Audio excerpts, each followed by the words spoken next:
नमस्कार, आपके साथ मैं दीपिका शर्मा और आप देख रहे हैं क्राइम तक। पहलगाम अटैक के बाद भारत सरकार ने कई बड़े फैसले लिए थे। अब इसी में पहलगाम आतंकी हमले के कुछ दिनों बाद जम्मू कश्मीर अधिकारियों ने 59 पाकिस्तानियों को पंजाब भेजा, जहां से वो पाकिस्तान पहुंचाए जाएंगे।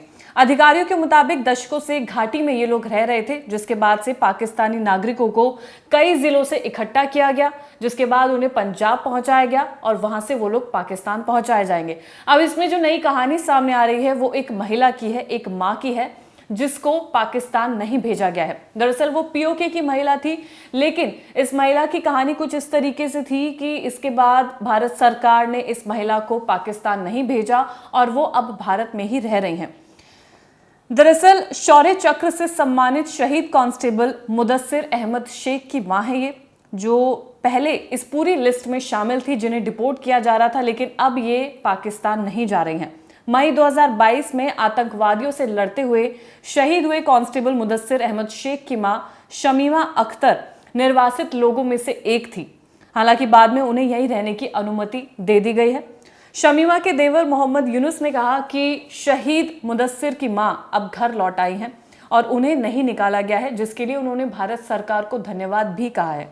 इससे पहले मुदस्सिर के चाचा ने कहा था कि उनकी भाभी पाकिस्तान के कब्जे वाले कश्मीर की हैं, इसलिए उन्हें निर्वासित नहीं किया जाना चाहिए।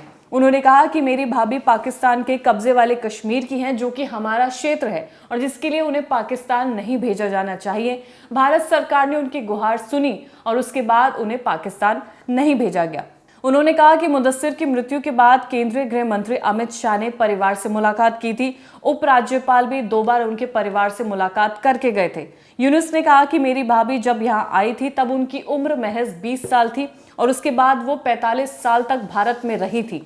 और फिर अब जब ये पूरा भारत सरकार ने अहम कदम उठाया है, लोगों को वापस पाकिस्तान भेजा जा रहा है जो पाकिस्तान के नागरिक हैं, उसके बाद से इनका नाम भी उसी लिस्ट में शामिल हुआ था। शमीमा ने 1990 में जम्मू कश्मीर में आतंकवाद के फैलने से पहले रिटायर्ड पुलिस अधिकारी मोहम्मद मकसूद से शादी की थी। पुलिसकर्मी की याद में, यानी कि जो इनके बेटे शहीद हुए थे, उनकी याद में बारामूला शहर के मुख्य चौक का नाम शहीद मुदस्सिर चौक रखा गया। ये वो तस्वीर है जहां पर ये चौक बनाया गया था उनके नाम से, उनकी याद में।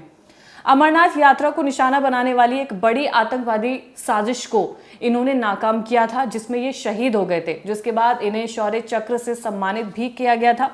मुदस्सिर की भूमिका के लिए उन्हें शांति काल का तीसरा सबसे बड़ा सम्मान दिया गया था। 2023 में मृत्यु के बाद उन्हें सम्मानित किया गया था। 25 मई 2022 को एक गाड़ी में सवार भारी हथियार से लैस 3 विदेशी आतंकवादी इस गाड़ी में जा रहे थे, जिसकी खुफिया जानकारी इनके पास थी, जिनका मकसद अमरनाथ यात्रा पर हमला करना था। इस सूचना के जवाब में उत्तरी कश्मीर के बारामूला में सुरक्षा बलों द्वारा तेजी से एक संयुक्त अभियान शुरू किया गया था। कांस्टेबल मुदस्सिर अहमद शेख ने संदिग्ध वाहन की पहचान की थी और उन्होंने तुरंत एक्शन लिया।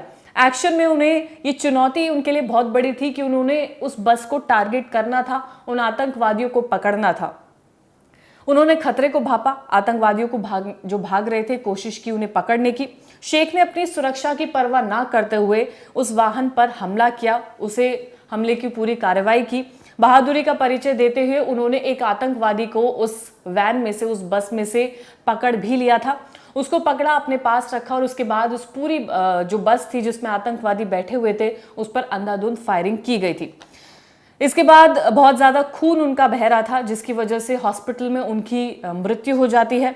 और फिर बावजूद इसके मृत्यु से पहले जब उनका खून बह रहा था तो उन्होंने कई आतंकवादियों से हाथापाई भी की थी, जिसके बाद वो काफी ज्यादा चर्चा का विषय बने थे। ये तस्वीर हम लगातार आपको उनकी दिखा रहे हैं। यही है वो जो शहीद हुए थे, लेकिन आखिरकार उन्हें मार गिराया गया था। घायल शेख ने हॉस्पिटल में अपना दम तोड़ दिया था। शमीमा ने अपने पति के साथ मई 2023 में दिल्ली में राष्ट्रपति द्रौपदी मुर्मू से ये पुरस्कार हासिल किया था।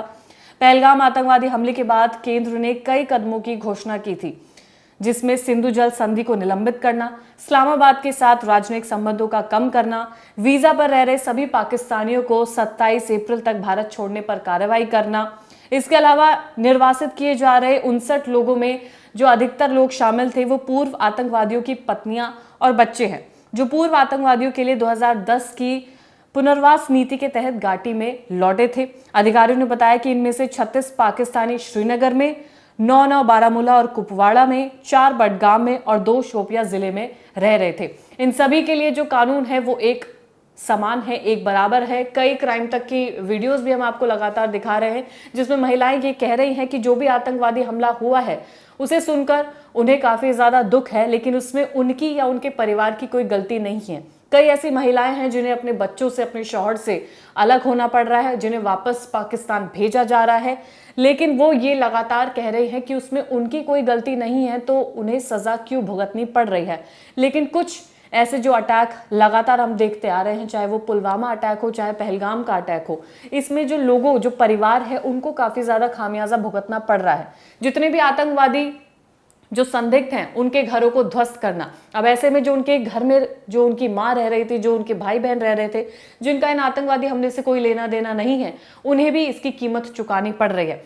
लेकिन फिलहाल जो सबसे बड़ा अपडेट है वो यही है कि बैठक में प्रधानमंत्री नरेंद्र मोदी कई अहम फैसले लेने वाले हैं। अब तक का जो बड़ा फैसला है वो ये है कि सेना को फ्री हैंड दिया गया है इस पूरे आतंकवादी हमले पर कार्रवाई करने के लिए। देखने वाली बात यह है कि आज जो बैठक हो रही है उसमें प्रधानमंत्री नरेंद्र मोदी तमाम लोगों के साथ मिलकर क्या अहम फैसला लेने वाले हैं।